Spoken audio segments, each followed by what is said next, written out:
Alright, welcome to Mania once again, this time on the PS1 version.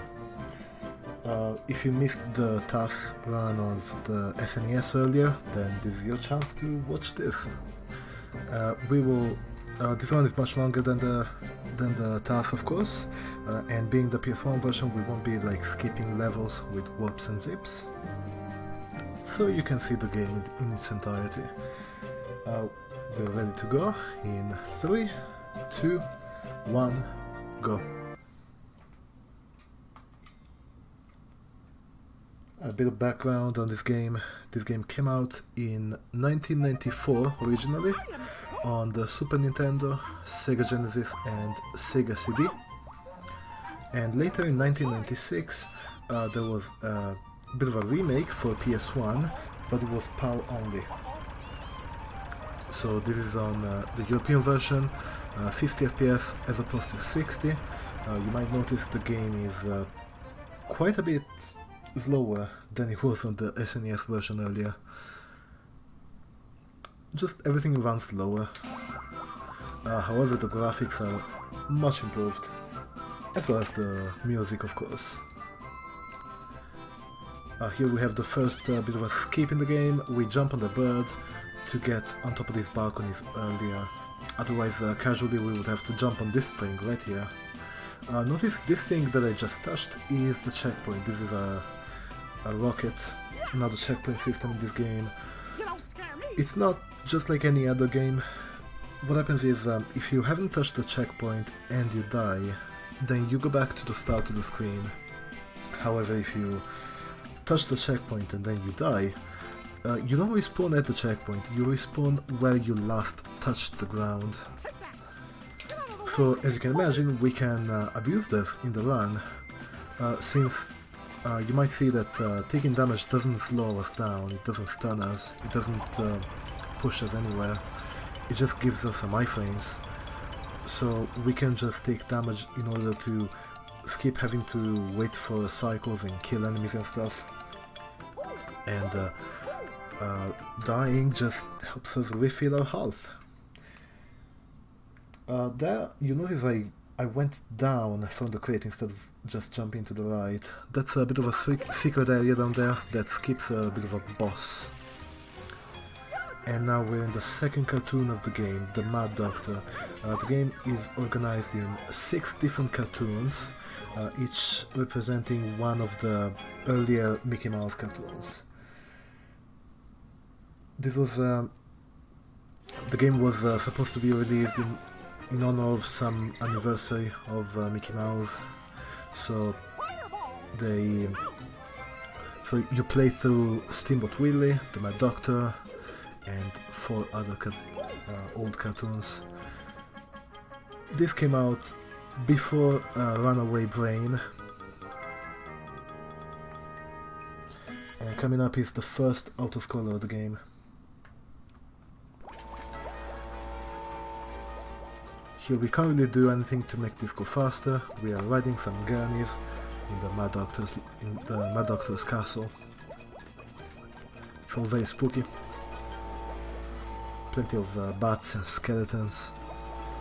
Don't be scared. You are with a professional right now. I know what I'm doing. Don't worry.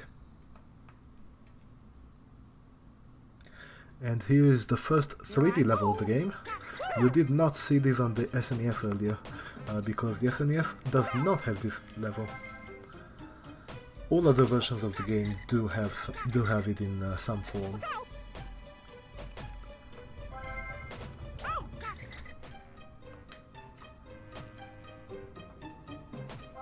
The tower levels, there are 2 of them, this and another one later.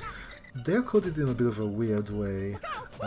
If we were to play on easy difficulty, we would take half as much damage, and stars would refill 1 full finger, which means 2 hit points, 2 damage points, rather than 1. However, if I played on easy and we were to take a star in one of the tower levels, it would only refill 1 hit point, for some reason. Also, you cannot quit the game. in tower levels. It just restarts the level for some reason. Now here I'm gonna take this rope from the other one. Pretty cool. But here comes the second autoscroller of the game.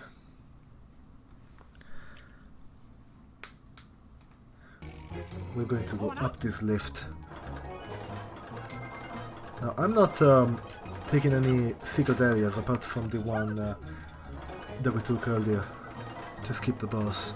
But there are some in the game. There was one before the gurney ride, and there is one at the end of the screen.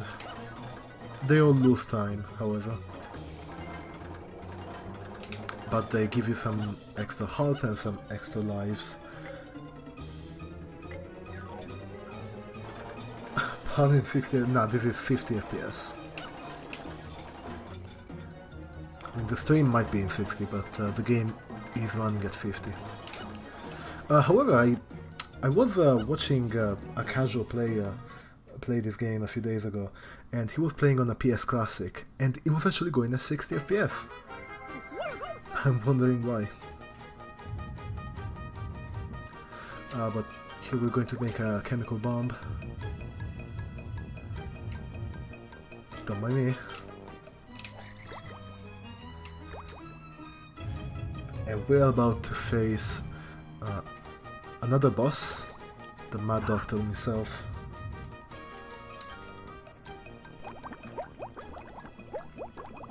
Remember kids, don't try this at home.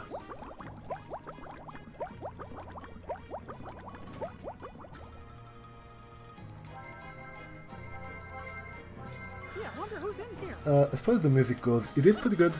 Of the 4 versions of the game, I would say I like the PS1/Sega CD music the best. But the SNES and Genesis music are also pretty good.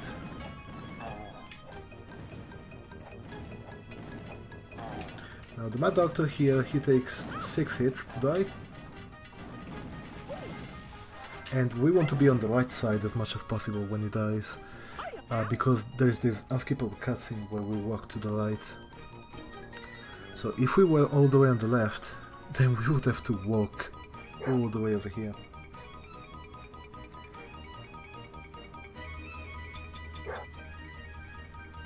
The SNES is actually probably the best speedrun, but overall the PS1 is probably the best version of the game. Reason being that the SNES has all of those zips and warps. In theory, the warps also exist on Genesis, but I don't think we have found any way to actually do them. We're in the third cartoon of the game now, Moose Hunters. If I don't jump before taking damage on the branches, I get a squishing animation that slows me down a lot. And sadly I took 1 extra point of damage there, so I will have to skip... oh, never mind. I will be able to jump over all 3 of those branches at once, with only 1 point of health, by using iframes to their fullest. The SNES does have a 60 FPS version, yes. The PS1 is the only one that's only PAL. Oh, that actually hit me. Okay. Alright, this is a very bad Moose Hunter now. But we have the second 3D level of the game now. If you remember, the Moose Chase was in Mode 7 on SNES. Now it's actually 3D. Although all of the sprites are still in 2D.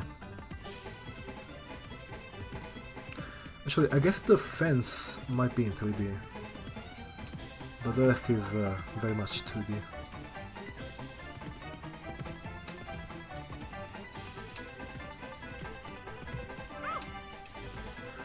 I skipped the stumble animation on the rock. If you jump at the right time, you don't stumble. but it doesn't really save time or anything.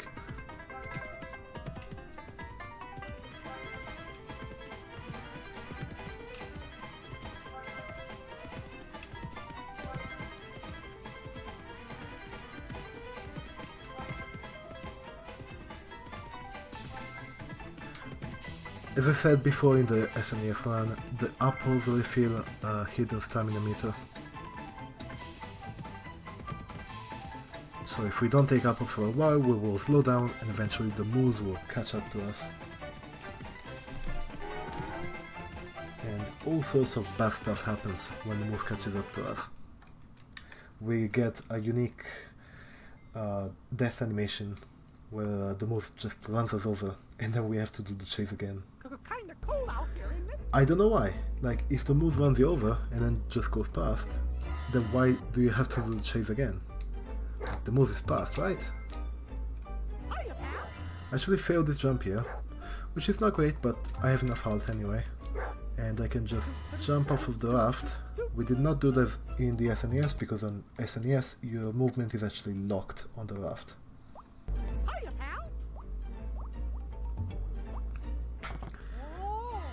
And here we cannot skip the sliding down animation when the stairs turn into ramps,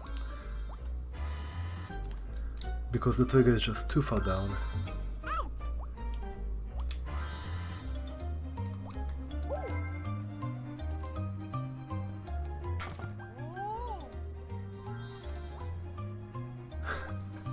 Hiya, pal. See, Mickey knows. He knows. Here there are some stairs which are really annoying to do fast. These are actually in a global cycle. Let's see if I can get it. Nice, nice. Okay.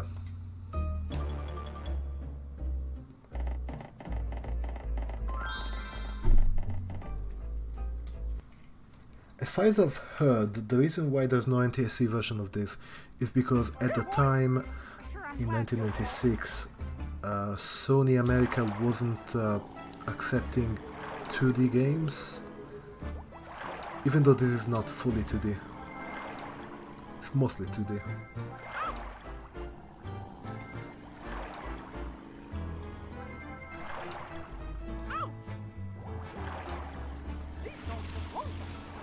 These ghosts are lonesome. Just a bit of a poke at the title of the cartoon. Mickey does not have a lot of voice lines on SNES at all. He has a few on Genesis, but Sega CD really expands on those. And PS1 just takes it one step further.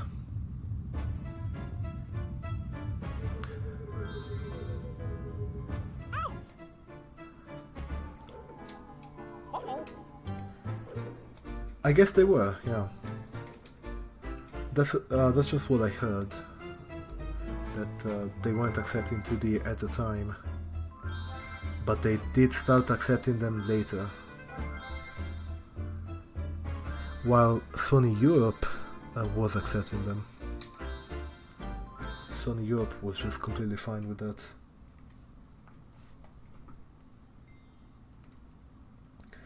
There's actually one of the developers of this game, one of the developers of the Sega Genesis version. He has a YouTube channel called Game Hut, and he has made some videos where he explains the development process of the game, especially of the Genesis. He has explained the level warps, he's explained how he built the 3D levels.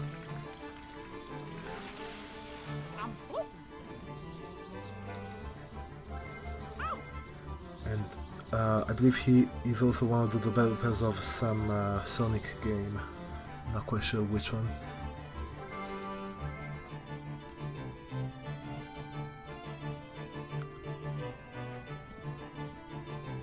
But yeah, remember all the levels that we were skipping on SNES? We are not skipping them here, we can just see them. Sonic 3D, that might be the one. I'm not sure. Is it the one?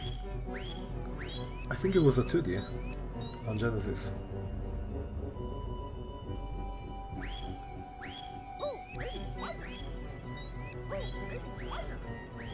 But it was a game that also had some kind of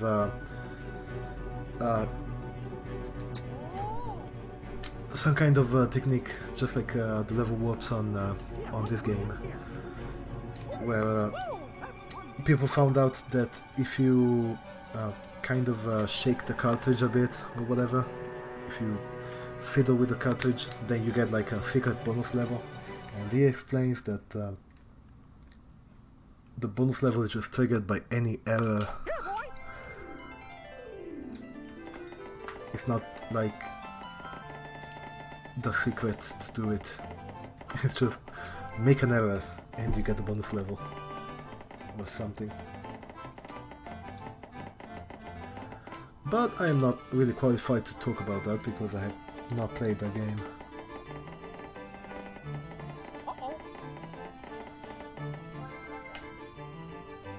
Nice, I got a nice cycle on that, even though I missed the jump earlier.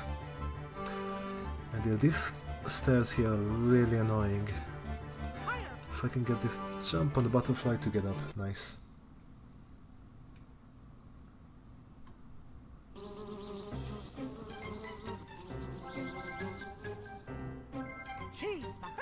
The beetles are invulnerable when they're walking, but they are vulnerable when they are flying. However, they can hurt us in their death animation, so I'm being really careful with that. Especially since I'm kind of low on health. This is lower than I'm supposed to be.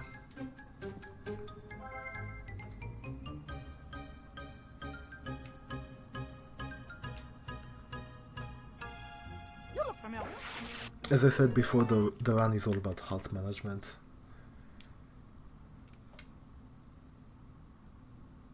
Since there aren't any major skips or glitches, there will be a couple of glitches right at the end in the final boss. But here is a Willy Chase. Willy Chase is yet another chase level which is exclusive to the PS1 version.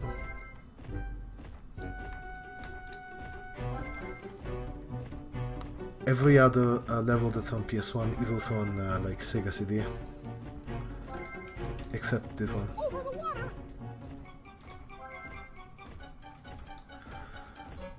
You know, the 50 FPS thing plus all of the extra levels and stuff, that all contributes to this run being half an hour long, as opposed to the SNES being like 17 minutes long.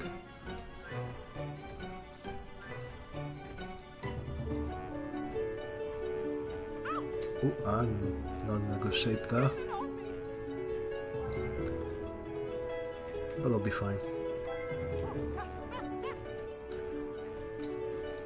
And we're coming up on the last of the 6 cartoons of the game, The Prince and the Pauper.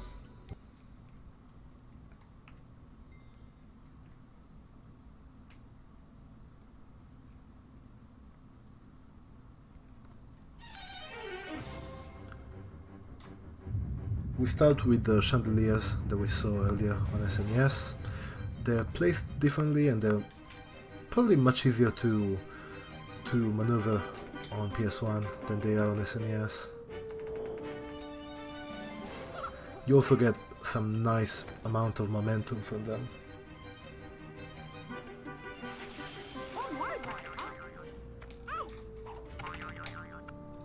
Ooh, I shouldn't have died there. Oh, you can see now this weasel is like that's probably some emulator glitch or something. That always happens. I don't know why.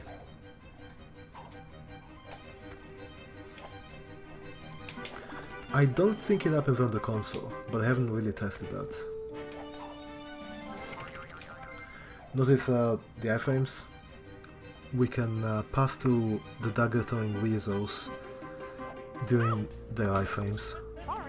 right after hitting them. Sorry.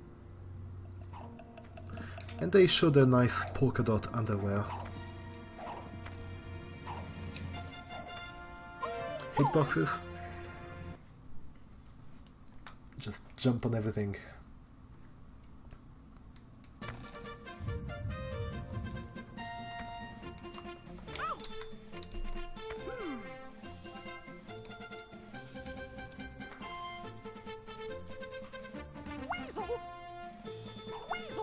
That fire has a really weird hitbox. You have to be like very much to the left in order to avoid being hit. But if you stop for too long, then the weasel will throw a dagger and hit you instead.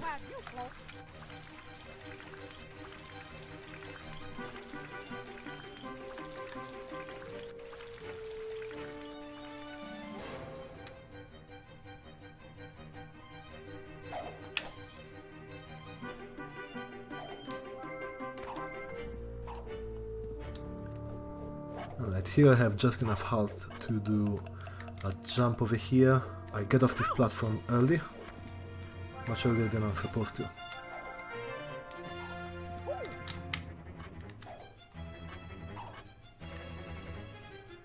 And over here as well.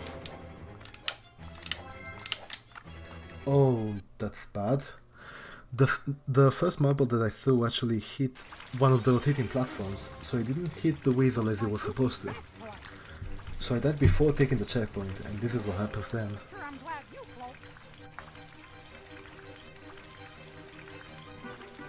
You can see why the level warp that's on SNES in this level is very handy. Because that wasn't even halfway past the level, and that was very long already. This screen just wraps around itself 3 times or so.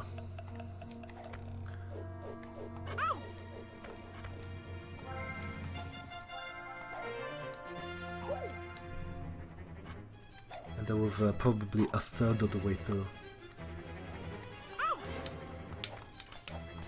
This is what that's supposed to look like. Kill the weasel and then just go through to get the checkpoints.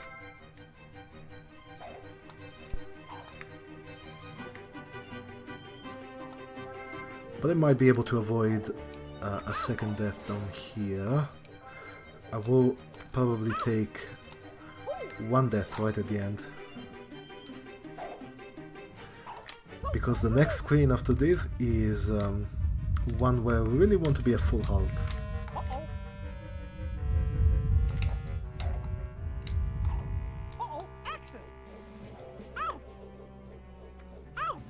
I stopped a bit there to take damage, so that I can die on this weasel. Those spikes that damage me, they are on a global cycle, I believe. And that's not usually how the cycle looks like, because I take a death somewhere in the middle of the level, and that resets the cycle.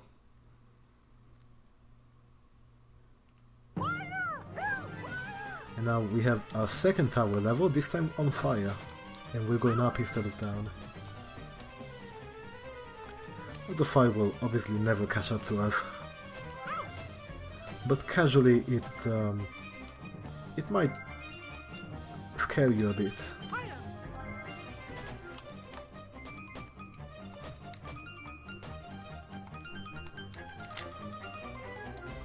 See if I can dodge these crates that are coming down now.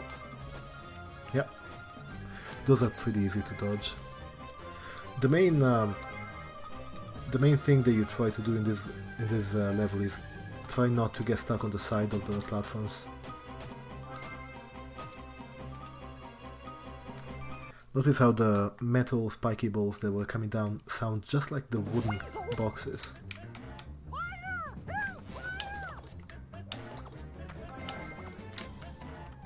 Here, just in this autoscroller, the weasels actually die in 1 hit instead of 3. And you can actually go ahead of the screen here, but later on there is a rope, or rather a chain, that I need to grab, and that doesn't spawn until the screen catches up. So I only want to go ahead right at the end over here,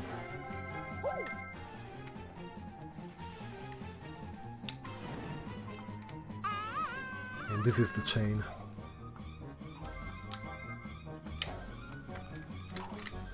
This is probably the scariest part of the whole run. Oh, wow, okay, I didn't jump enough there. Somehow.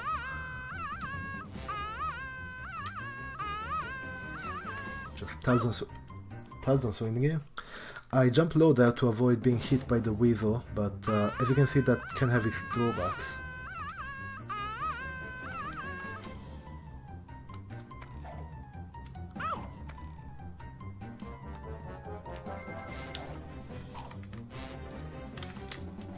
Alright. Okay, we're fine. Coming up is the final boss, Pete. He was only in one screen on SNES. Instead here we have two screens. This is the first one.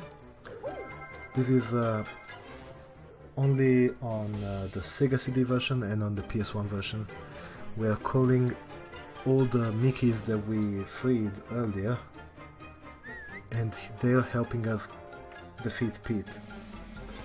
Don't question this game's logic.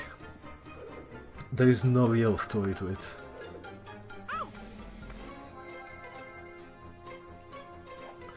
Pete is completely stationary here. He doesn't have a hurt box.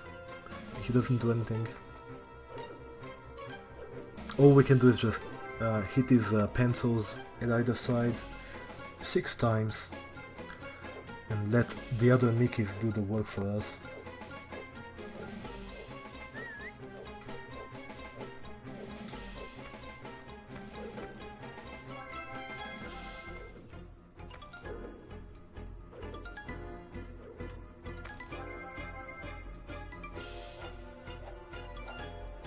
Now, all the marbles and all the hearts and all the enemies, they respawn.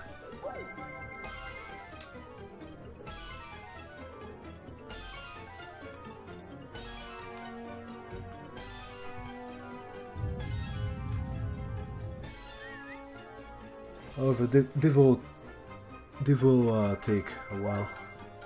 This boss is rather long.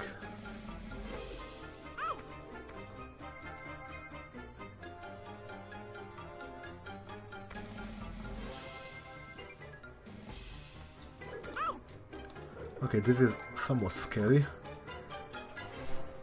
If I die on this boss, not only do I have 0 lives, and so I would go back to the start of Prince and the Pauper, but also ordinarily, if you die on this boss, you start over.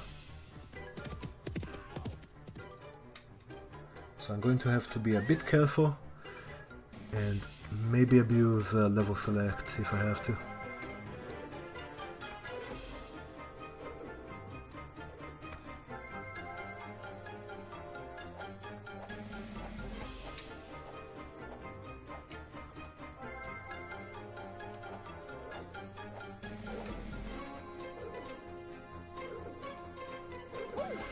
Okay.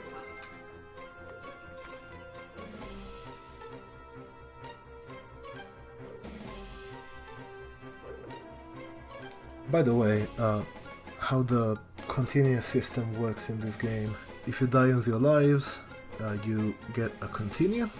You can choose to continue, but it will start back at the start of the cartoon that you're on. Notice Pete's heart's underwear. You get a total of 2 continues, unless you... Let's see, how do I want to play this? Not like that. Like this.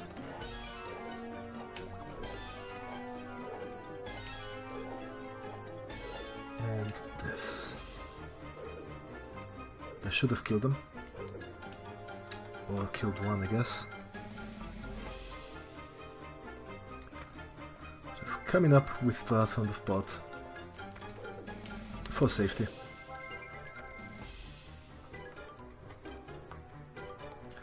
But that was the last hit of this first screen. Now we carry him away on a crane? Question mark? And we end up for some reason in this room. Get in the car.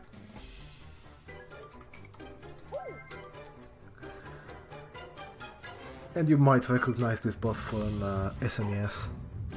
It's very similar, except the spikes, I believe on SNES they only fall down on the left side. Here they can fall down on the left or on the right, and it's random. Speaking of random, there is almost no RNG in the game, so the run is mostly skill based. Also, I talked about some couple of glitches that are only in the final boss. What happens is we have 4 hits with the spikes like this, and then 4 hits with the wrecking ball that comes down from the ceiling. One glitch is that there is a soft lock. If we do this first hit too early, and I'm actually going to try to go for it. Get out of the way, you big bully. We did not get it, but if we do that hit too early, then Pete soft locks, and he just clips into this wall and does some weird stuff. Another glitch that there is we can have a bit of a quick kill. Instead of using 4 wrecking ball hits, we can use only 3 wrecking ball hits, but I have no idea exactly how it works. All I know is that you have to get some like almost frame perfect hits, which we did not get right now. So time is coming up on the next hit.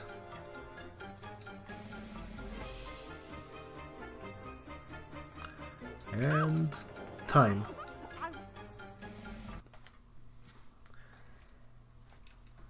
Well done, Mickey. Let's see what the what the congratulations screen says. Mighty Pete has been defeated, and Mickey can start working on his next animated cartoon. Watch for it coming soon. You heard it here. And then the Mad Doctor and band concert Mickey's. Those are some secret areas that of course we skipped. But one thing, I did take the liberty of modding the game. So I actually have a modded credits file, which I will let roll.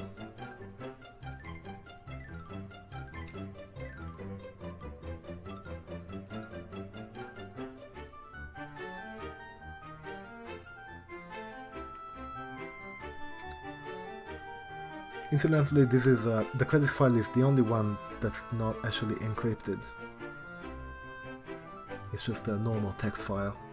However, finding a way to actually replace it in the ROM was a pain in the ass. But that's it for Mickey Mania.